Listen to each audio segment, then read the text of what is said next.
للہ رب العالمین والصلاة والسلام علی محمد وآلہ واصحابہ اجمعین۔ حاضرین، استقبال ہے آپ تمام کا علامہ اقبال کی فکر کی تفہیم میں جو گفتگو کی جا رہی ہے اس میں شرکت کے لیے اللہ تعالیٰ ان فکروں کو ہمیں سمجھنے اور محفوظ رکھنے کی توفیق عطا فرمائے۔ عنوان ہے جو نظم منتخب کی گئی بال جبریل کی نظم نمبر 151 جاوید کے نام۔ تو پہلے نظم کی تشریح پہ چلتے ہیں اور اس کے بعد ناصحانہ انداز کو سمجھنے کی کوشش کرتے ہیں۔ ہم جانتے ہیں کہ علامہ اقبال کے صاحبزادے جن کو دنیا ڈاکٹر جاوید اقبال کے نام سے جانتی ہے، اب وہ بھی مرحوم ہو چکے ہیں، اللہ انہیں غریق رحمت کرے۔ ان کو مخاطب کرتے ہوئے ایک تو پورا مجموعہ آپ نے فارسی میں جاوید نامہ مرتب کیا جو اپنے آپ میں ایک شاہکار ہے۔ انشاءاللہ سلسلہ جیسے آگے بڑھ رہا ہے ان میں سے کچھ اشعار کو آگے چل کر اس کے مفہوم کو سمجھنے کی ہم لوگ کوشش کریں گے۔ اسی کے ساتھ جاوید نامہ نام کی یہ نظم مصروں کے اعتبار سے، اشعار کے اعتبار سے ان کی نظموں میں چھوٹی سی نظم ہے، لیکن مفہوم کے اعتبار سے، پیغام کے اعتبار سے بڑی عظیم الشان نظم ہے جو ہمیں ہر وقت کچھ کرنے پر ابھارتی ہے اور اپنے آپ میں جو بنیاد ہے، اللہ تعالیٰ نے جو بنیاد دی ہے، جس مقام پہ ہم ہیں، جس جگہ پہ ہم ہیں، اس بنیاد پر رہ کر کچھ کام کرنے کا جذبہ دیتی ہے۔ تاریخی اعتبار سے ہم جانتے ہیں کہ 1930، 31 اور 32 ہندوستانی مسلمانوں کے لیے اور ہندوستان کی دوسری اقوام کے لیے مذاکراتی حیثیت سے ایک بڑا اہم سال مانا جاتا ہے۔ جب گول میز کانفرنس، جس کو راؤنڈ ٹیبل ٹاک بھی کہا جاتا ہے، گول میز کانفرنس منعقد کی گئی برطانیہ میں، تو برطانیہ میں یہ گول میز کانفرنس اپنے آپ میں بڑی تاریخی حیثیت کی حامل بنی۔ برطانیہ نے باقاعدہ طور پر ہندوستان کے تعلق سے 3 مشہور گول میز کانفرنسز کی، جس میں سے 1930 والی گول میز کانفرنس میں مسلمانوں کی نمائندگی کے طور پر یہاں سے مولانا محمد علی جوہر علیہ الرحمہ گئے تھے اور انہوں نے اپنی علالت کے باوجود بہت دو ٹوک گفتگو کی تھی انہوں نے، اور پھر کہا بھی تھا کہ میں غلام ہندوستان میں واپس نہیں جاؤں گا، مجھے یہی 2 گز زمین دے دو۔ بالآخر کانفرنس ختم ہونے سے پہلے ہی ان کا انتقال ہو گیا اور ان کی وصیت کے مطابق ان کو یروشلم میں بیت المقدس کے احاطے میں دفن کیا گیا۔ وہ تقریر بھی پڑھنے کے لائق ہے، وہ تاریخ بھی جاننے کے لائق ہے۔ 1931 کی گول میز کانفرنس میں جو شخصیات پہنچی ان میں سے علامہ اقبال کا بھی نام آتا ہے، اور علامہ اقبال نے وہاں پہنچ کر کے اقلیتوں کے موقف کو رکھا اور اس کانفرنس میں آپ کی شرکت کی۔ اسی موقع پر ان کے بیٹے جاوید اقبال انہوں نے والد کو ایک خط لکھا اور کچھ سامان لانے کا مطالبہ کیا۔ جیسا کہ غلام رسول مہر مطالب بال جبریل میں لکھتے ہیں کہ انہوں نے گراموفون لانے کا مطالبہ کیا تھا۔ اس زمانے کی بڑی ٹیکنالوجی تھی، اب بچے فون لانے کا مطالبہ کرتے ہیں، انہوں نے گراموفون لانے کا مطالبہ کیا تھا۔ تو علامہ اقبال وہ تو نہیں لائے، لیکن ایک ایسی لازوال نظم انہوں نے ان کے نام لکھی جو ہم سب کے لیے اور نوجوان نسل کے لیے ایک بہت بڑا پیغام رکھتی ہے اور ایک ترغیب اور موٹیویشن کی حیثیت رکھتی ہے۔ دیار عشق میں اپنا مقام پیدا کر، نیا زمانہ نئے صبح و شام پیدا کر، خدا اگر دل فطرت شناس دے تجھ کو، سکوت لال اور گل سے کلام پیدا کر، اٹھانا شیشہ گرانے فرنگ کے سفال ہند سے مینا و جام پیدا کر، میں شاخ طاق ہوں میری غزل ہے میرا صبر، میرے صبر سے میں اے لالا فام پیدا کر، میرا طریق امیری نہیں فقیری ہے، خودی نہ بیچ غریبی میں نام پیدا کر۔ پس منظر کے طور پر مولانا غلام رسول مہر لکھتے ہیں کہ اس موقع پر یہ نظم لکھی گئی جب جاوید کے ہاتھ کا پہلا خط انہیں لندن میں ملا۔ اس نظم میں مخاطب اگرچہ جاوید اقبال ہیں، لیکن اصل میں یہ تمام مسلمان نوجوانوں کے لیے ایک ضروری پیغام ہے جس میں انہیں گراں قدر نصیحتیں کی گئی اور سچی اسلامی تربیت کا راستہ بتایا گیا۔ یہ 5 اشعار پر مشتمل یہ نظم بقول علامہ اقبال خود لکھتے ہیں، جس کو جناب اسرار زیدی صاحب نے تحریر کیا ہے کہ اپنے جوان بیٹے کے نام انہوں نے اسے تحریر کیا، اور یہ پہلا خط تھا جو ان کے بیٹے کا انہیں ملا تھا، اور یہ بات دل کو لگتی ہے کہ بظاہر یہ نظم انہوں نے اپنے بیٹے کے نام ہی لکھی، لیکن بغور دیکھا جائے تو اس میں ملت اسلامیہ کے تمام نوجوانوں سے خطاب نظر آتا ہے اور آپ مخاطب نظر آتے ہیں۔ جب کلام اقبال ہم کھولتے ہیں تو ہم یہ دیکھتے ہیں کہ کیا وجہ ہے کہ کلام اقبال پر بڑے بڑے ماہرین نے بھی قلم اٹھایا ہے اور بالآخر اس تہوں تک نہیں پہنچ سکے۔ تو اندازہ ہوتا ہے کہ علامہ اقبال واحد شاعر ہیں، عربی زبان میں بھی ایسے بہت ہی کم شعراء ملیں گے جنہوں نے ہر سطح کے لوگوں کے لیے لکھا ہے۔ علامہ اقبال بچوں کے لیے بھی لکھتے ہیں، ایک دم بالکل ایسے لیول پر آ کر کے لکھتے ہیں، ایسے سطح پہ آ کر کے لکھتے ہیں کہ جس کو پڑھنے میں بچوں کا تلفظ بھی خراب نہیں ہوتا۔ لب پہ آتی ہے دعا بن کے تمنا میری، زندگی شمع کی صورت ہو خدایا میری۔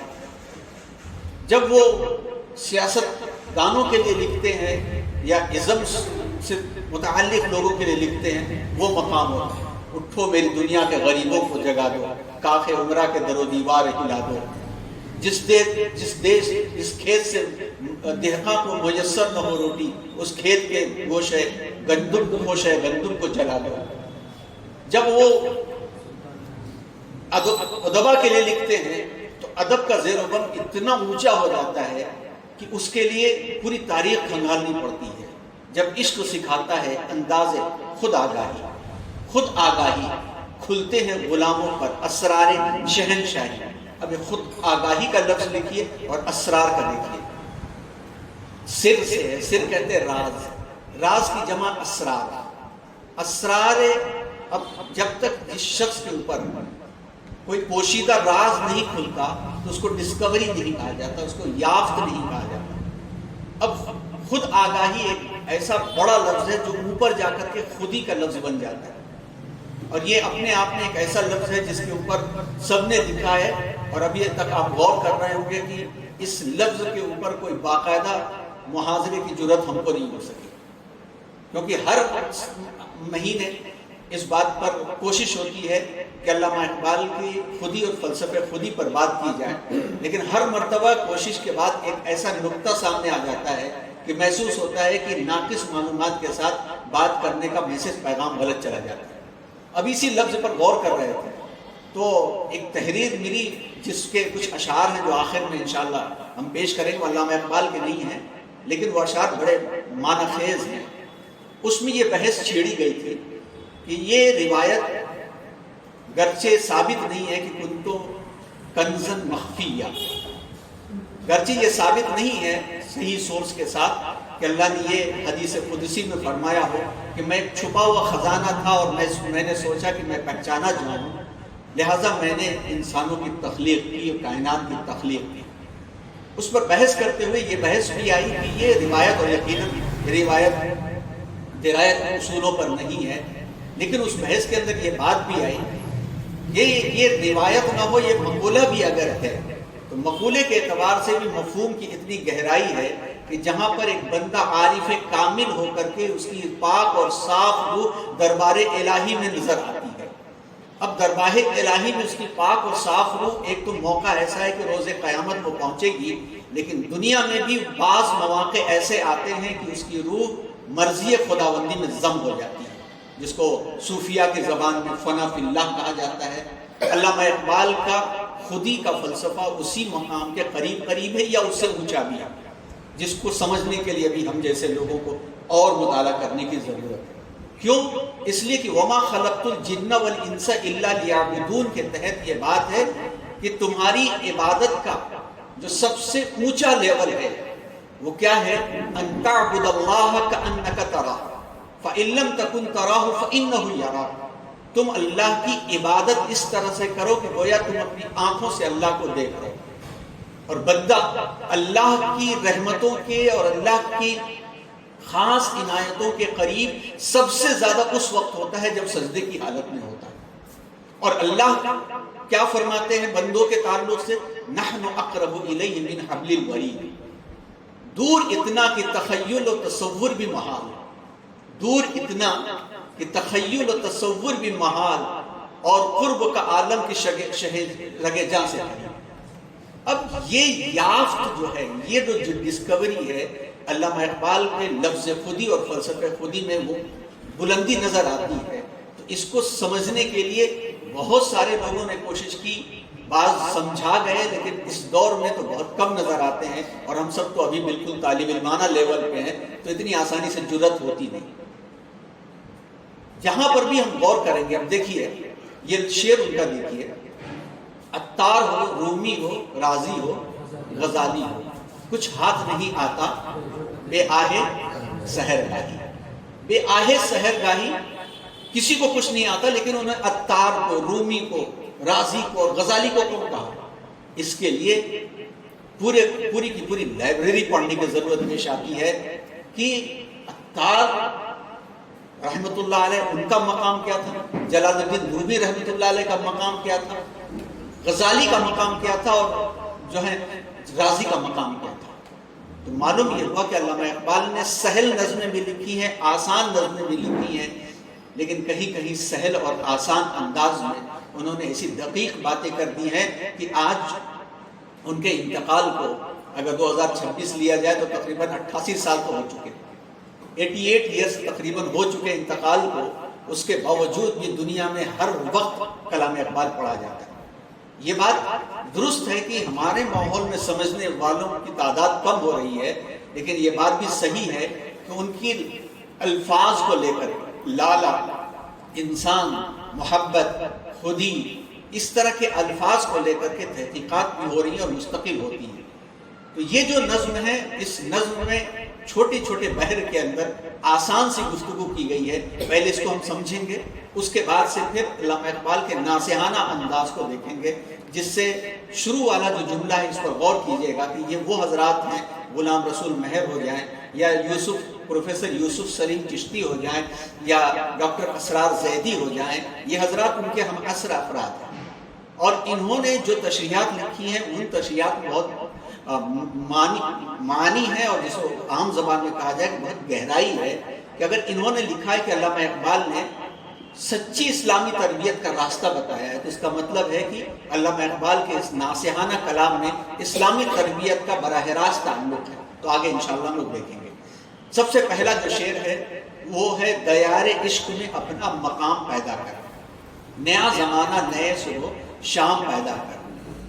دیار عشق، دو مفہوم اس میں، ایک تو یہ ہے سادہ سا مفہوم، جس مقام پر رہ رہا ہے انسان، وہ مقام انسان کا مقام محبت ہوتا ہے، اس مقام سے ایک الفت ہوتی ہے، اور اس مقام سے انسان کہیں دور جاتا ہے تو اس مقام سے، اس وطن سے اس کا ایک تعلق ہوتا ہے، اور نفسیاتی تعلق بھی ہوتا ہے کہ اگر کسی دنیا کے کسی کونے میں ہے، اس کو اپنے علاقے کا کوئی اجنبی شخص مل جائے تو وہ دوستوں میں شمار ہونے لگتا ہے۔ یہ انسان کی فطرت ہے۔ تو ایک تو یہ مفہوم ہے سادہ سا کہ ہندوستان جو ہمارا محبوب ہے، جو ہمارے عشق کا مقام ہے، جس سے ہماری محبت ہے، اس مقام پر اے جاوید اپنا مقام پیدا کر، ایک ایسا مقام پیدا کرو جس سے لوگوں کو فائدہ پہنچے، اور جو صلاحیتیں تمہارے اندر ہیں۔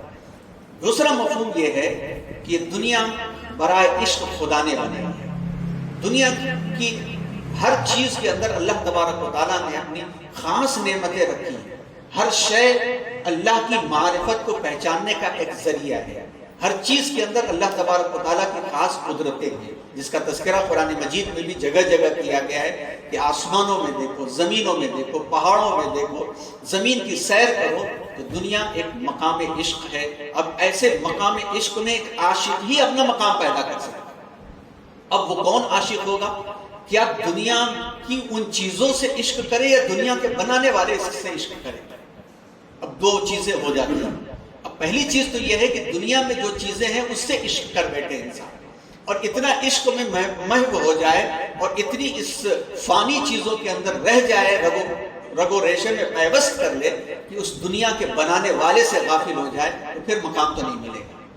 مقام یہ ہے کہ اس کو دیکھ کر کے اس کو خالق کو پہچانے، اس کی عظمتوں کو پہچانے.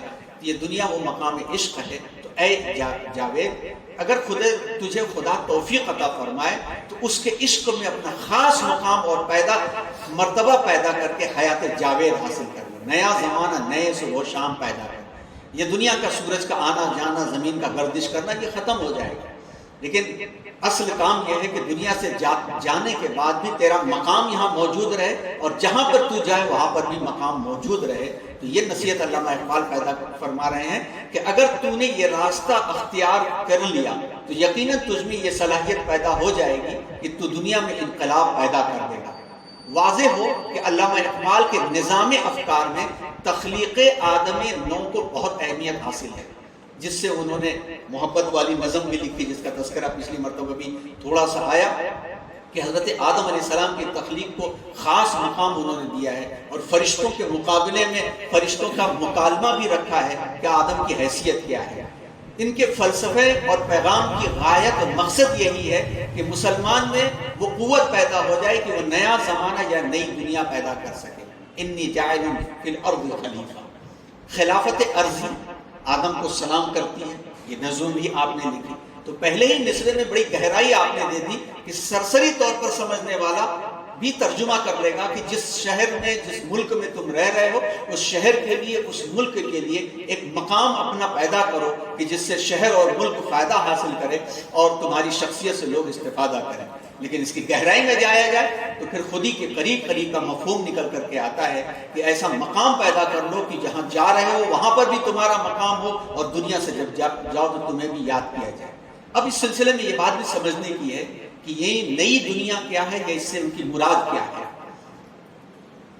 اقبال کا مطلب اس سے یہ ہے کہ جس طرح سے سرکار دو عالم صلی اللہ علیہ وسلم نے نئی دنیا پیدا کر دی، نیا زمانہ نئے صبح و شام سے جوڑتے ہوئے اس کو غور کیا جائے کہ اللہ کے نبی صلی اللہ علیہ وسلم جس ماحول کے اندر آئے تھے اس ماحول کی کچھ خصوصیات بھی تھی، ان کو اللہ کے نبی صلی اللہ علیہ وسلم نے چینج نہیں کیا.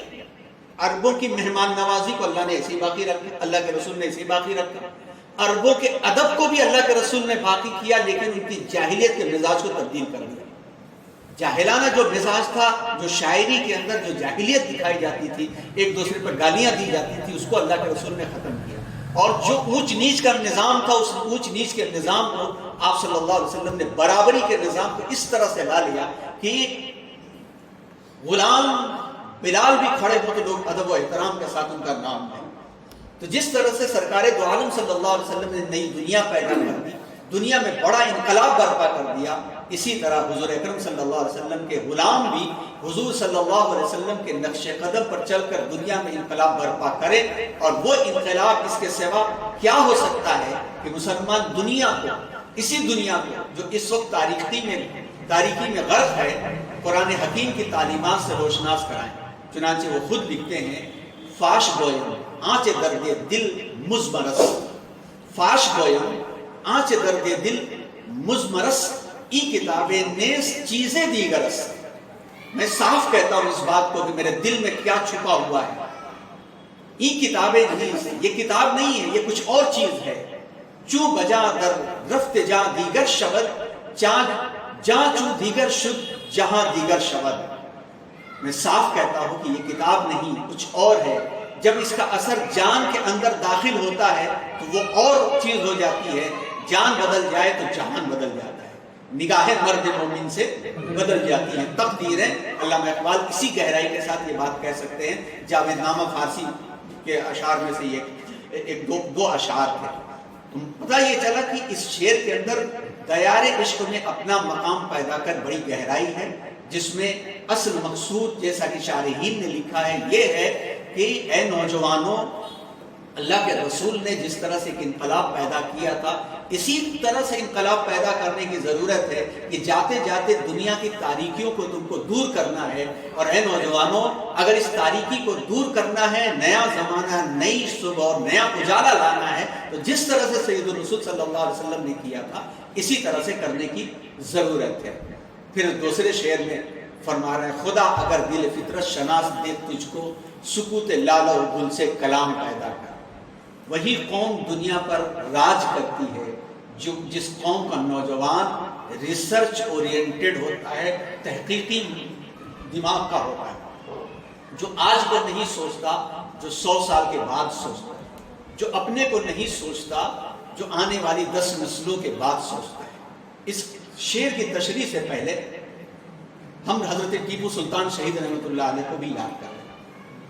جس عمر میں انہوں نے سوچنا شروع کیا تھا، اس عمر میں عام طور پر بٹیر بازیوں میں لوگ مبتلا رہتے تھے، اور انہوں نے ملک ہندوستان کو 200 سال کے آگے سوچا تھا۔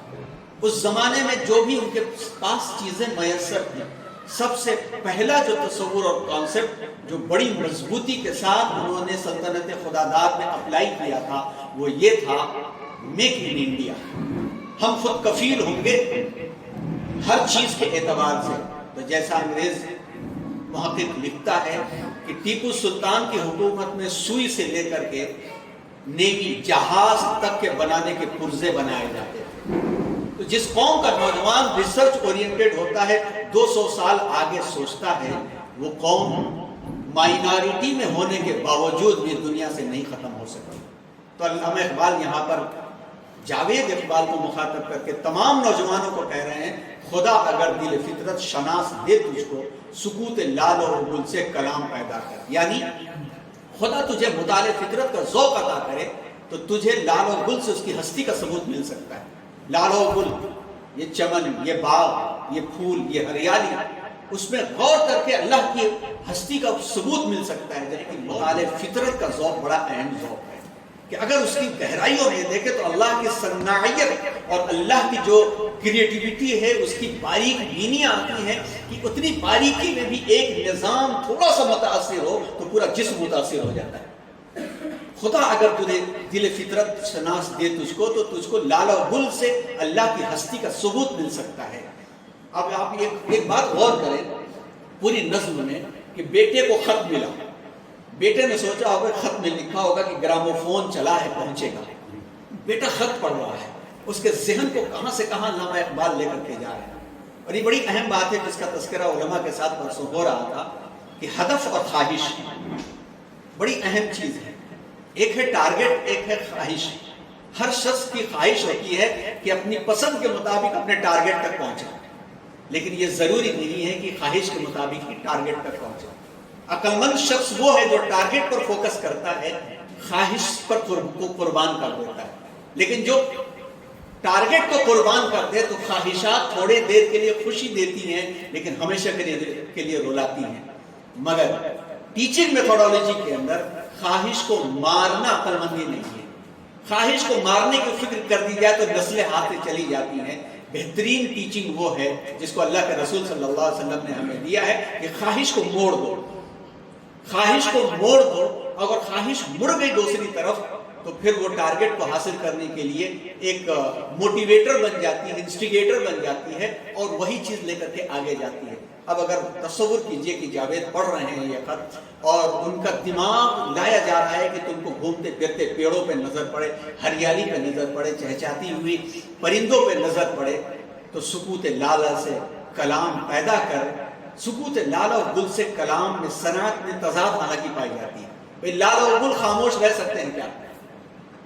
باغ ہے، ہوا چلے گی، ہوا کا ایک شور ہوتا ہے۔ پھول ہیں، پرندے آئیں گے چہچہائیں گے، کیا چہچہانے سے سکوت ہوگا کیا؟ جس کو لکھنؤ کے ایک شاعر نے لکھا ہے، چمن والوں چمن میں یوں گزارا چاہیے، چمن والوں چمن میں یوں گزارا چاہیے، خوش رہے باغباں راضی رہے صیاد۔ تو بڑی تضاد ہے، لیکن اچھے شاعر کی پہچان یہ ہے کہ تضاد میں سے بھی معنی نکال لیتا ہے۔ ہر شور کے اندر ایک خاموشی ہوتی ہے، ہر ہلتا ہوا پھول کچھ کہتا ہے کہ پھول بننے کی خوشی میں مسکرائی تھی کلی، پھول بننے کی خوشی میں مسکرائی تھی کلی، کیا پتا تھا یہ تبسم موت کا پیغام ہے۔ اب دیکھیے تضاد ہے یہ کہ مسکراہٹ اس کی، لیکن جیسے ہی وہ موگرا کھلتا ہے، گلاب پھولتا ہے، فوراً اسے توڑ لیا جاتا ہے اور توڑ کر کے اس کی موت ہو جاتی ہے۔ اسی طرح سے علامہ اقبال کہتے ہیں کہ دیکھو گرچہ لال و گل زبان نہیں رکھتے، لیکن اگر کوئی فطرت شناس ان کی بناوٹ پر غور کرے تو یہ بات کرتے ہیں، یہ بتاتے ہیں کہ میری ہریالی میں غور کرو، کیا کیا چیزیں ہیں۔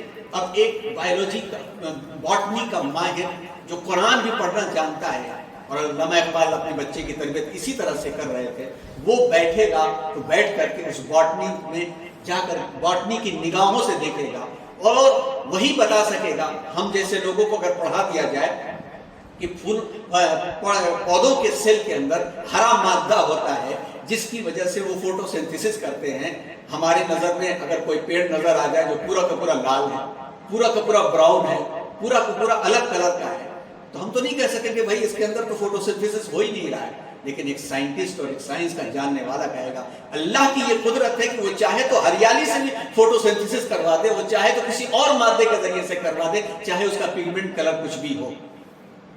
تو وہ زبان نہیں رکھتے، لیکن فطرت شناس ان کی بناوٹ پر غور کرے تو زبان حال سے خالق اور صانع کائنات کی وجود پر گواہی دیں گے، جس کو اکبر الہ آبادی نے اس حقیقت کو یوں بیان کیا ہے، صاف آئے گی نظر صانع عالم کی جھلک۔ کیا بڑا شعر ہے یہ، صاف آئے گی نظر صانع عالم کی جھلک، سامنے کچھ نہ رکھ آئینہ فطرت کے سوا، سامنے کچھ نہ رکھ آئینہ فطرت کے سوا، خالق کی نظر آنے لگے گی۔ اور جب آپ اس کو علامہ اقبال کو اس میں دیکھیں گے تو پھر علامہ اقبال اندر جاتے ہیں، سنوریہم آیاتنا وفی انفسکم افلا تبصرون، اور جب نفوس کی گہرائی سے مطالعہ کرتے ہیں تو علامہ اقبال کی عرش روح جو ہے عرش الہی پہ جا کے بات کرنے لگتی ہے، جس کو فارسی کلام میں اور اچھا سمجھا جا سکتا ہے۔ تیسرے کلام میں آ کر کے اب حالات اور ماحول پر آ رہے ہیں۔ علامہ اقبال کی خصوصیت ہے کہ آپ جب نصیحت بھی کرتے ہیں تو ریلیونٹ مٹیریل دے دیتے ہیں، آپ جب مایوسی کے عالم میں شاعر اور شمع اور شاعر کی بھی گفتگو کرتے ہیں تب بھی اس میں پیغام دے دیتے ہیں۔ علامہ اقبال جب جوش میں ہوتے ہیں، جب اس عالم میں بھی پیغام دے دیتے ہیں، اٹھا نہ شیشہ گرانے فرنگ کے احسان، اٹھا نہ شیشہ گرانے فرنگ کے احسان، سفال ہند سے مینا و جام پیدا کر۔ صرف شیشہ گرانے فرنگ سے یورپ کی وہ قومیں مراد ہیں جو عیاری و مکاری میں شہرہ آفاق ہیں، شیشے کی طرح صاف ہیں۔ انہوں نے آئینہ بنا کر کے اپنے آپ کو دنیا کے سامنے ایسا ریفلیکٹ کیا، hi hello good morning good afternoon, لیکن ان کی تاریخ پڑھو گے تو دہل جاؤ گے۔ دے رہے ہیں جو لوگ تمہیں رفاقت کا فریب، ان کی تاریخ پڑھو گے تو دہل جاؤ گے۔ ان کی تاریخ میں یہی ساری کی ساری چیزیں ہیں، عیاری اور مکاری۔ شیشہ گر کے معنی لغوی معنی ہے کانچ کے برتن بنانے والے، بڑے نازک نظر آئیں گے، بڑے ہائی اور ہلو کے۔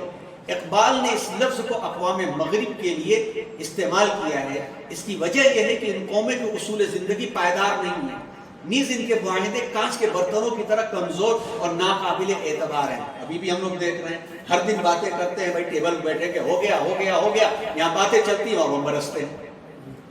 ان کے علوم و فنون اور خیالات میں بھی پختگی اور افادیت نہیں پائی جاتی، ان کے نظریات بھی بہت تبدیل ہوتے ہیں، کبھی فلسفے میں الہیات کے وجود کو سب سے اونچا رکھتے ہیں تو کبھی خدا کو ہی کنارے کر دیتے ہیں۔ سگمنڈ فرائڈ کو پڑھا جائے تو اس کا فلسفہ کچھ اور نظر آئے گا، اور دیگر فلاسفرز کو پڑھا جائے تو فلسفہ کچھ اور نظر آئے گا۔ غرض ہے کہ اقبال کی اصطلاح مغربی اقوام کی پوری زندگی پر غالب آ سکتی ہے۔ شیشہ گرانے فرنگ، احسان نہ اٹھانے سے مراد اقبال کی یہ ہے کہ ان کی تہذیب اور ان کی معاشرت بد اختیار کرو، اٹھانا شیشہ گرانے فرنگ کے احسان، ان کے کپڑے، ان کا لباس، ان کا مزاج مت اختیار کرو، ان کے افکار اور خیالات کو مت قبول کرو۔ جو علوم و فنون انہوں نے ایجاد کیے ان کو بے شک حاصل کر سکتے ہو، مگر ان اقوام کی تقلید مت کرو۔ سفال ہند سے مینا اور جام پیدا کر۔ شراب پینا چاہتے ہو سے مراد یہ شراب نہیں انہوں نے مراد لی ہے، ان کے ہاں مجازی اور حقیقی معنی کے اندر ہے، یعنی فائدہ اٹھانا چاہتے ہو، نشے میں مست ہونا چاہتے ہو، کوئی رنگ غالب کرنا چاہتے ہو، ان پیالوں میں پیو جو ہندوستان کی مٹی سے بنے۔ مطلب یہ ہے کہ اپنے وطن اور اپنی تہذیب سے محبت کرو، ان کی تہذیب سے محبت مت کرو۔ پھر وہ نظمیں ہم پڑھیں گے تو جو انہوں نے وہاں بیٹھ کر کے لکھی ہیں نظمیں، جس میں تمہاری تہذیب آپ ہی اپنے خنجر خودکشی کرے گی، جو شاخ نازک پہ آشیانہ بنے گا ناپائیدار ہوگا۔ وہ پیغام دے رہے ہیں سفال ہند۔ وہ سفال ہند اب تو نظر نہیں آتے، پہلے تو نظر آیا کرتے تھے، وہ پیالے نظر آتے تھے جس میں چائے پی جاتی تھی، جس میں لسی پی جاتی تھی، جس کے اندر کھیر کھائی جاتی تھی، مٹی کا بنا ہوا پیالہ ہوتا تھا، کبھی دیے اس میں جلائے جاتے تھے۔ سفال ہند سے مینا اور جام پیدا کر، اپنے لیے پیدا کرو، یعنی وطن کی مٹی سے محبت کرنا سیکھو۔ میں شاخ طاق ہوں، میری غزل ہے میرا ثمر۔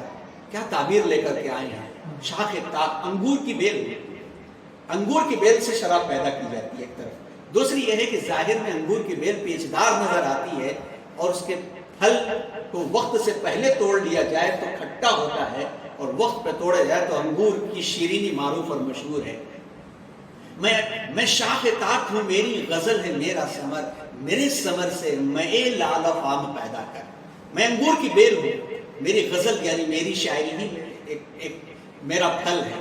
دیکھو گے تو تم کو پیچدار نظر آئے گی، خمدار نظر آئے گی، آدھی ادھوری سمجھو گے تو کھٹی نظر آئے گی۔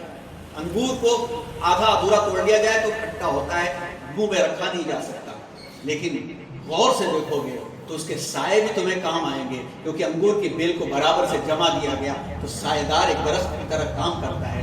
انگور کے بیل کو وقت پہ توڑا جائے تو اس کی مٹھاس بھی ہوتی ہے اور اس سے غذائیت بھی ہوتی ہے، تقریباً پیاس بھی اس سے بجھتی ہے۔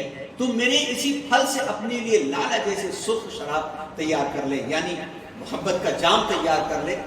مقصد کیا ہے؟ علامہ اقبال نے اپنے آپ کو انگور کی بیل سے اور اپنے کلام کو خوشے انگور سے تشبیہ دی ہے، اور اپنے فرزند جگر پیوند کی وساطت سے، ان کے توسط سے، ان کے حوالے سے نوجوان ملت کو یہ پیغام دیا ہے کہ اس خوشے سے میں لال افام پیدا کر۔ مطلب یہ ہے کہ میں نے اپنے کلام میں جو اسرار و نموز بیان کیے ہیں ان کی معرفت حاصل کر، پوری طرح ذہن رشی کر اور اس پر کاربند ہو جاؤ، یوں اپنے اندر مذہبی، ملی اور سیاسی شعور بیدار کرو۔ کیونکہ انگور مثال مشہور ہے، جام والی بھی مشہور ہے، انگور مہمان کے استقبال کے لیے مشہور ہے، انگور عیش و عشرت کے لیے بھی مشہور ہے، اور انگور کے باغوں کے سامنے عیش و عشرت کی مستیاں سجانے کے لیے بھی مشہور ہے۔ سارے کے سارے مفاہیم اس کے اندر نکل کر کے آتے ہیں، اور تمام کہنے کے بعد پھر اپنے دل کی بات کہتے ہیں۔ میرا طریق امیری نہیں فقیری ہے۔ دونوں بات کہہ دیا انہوں نے، بیٹا میری جیب میں اتنا پیسہ کہاں کہ میں گرام فون خریدوں۔